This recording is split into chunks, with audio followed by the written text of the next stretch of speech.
திண்டுக்கல்லுக்கு வருவேயா திருநெல்வேலுக்கு வருவேயா பொட்டியுண்டு மச்சத்துல அல்வா கிண்டி தருவேயா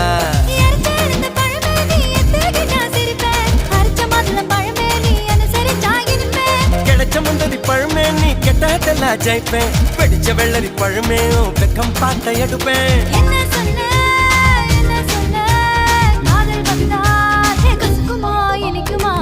கணு பச்சை மிளகா இஞ்சி மரப்பா இழக்க வச்சா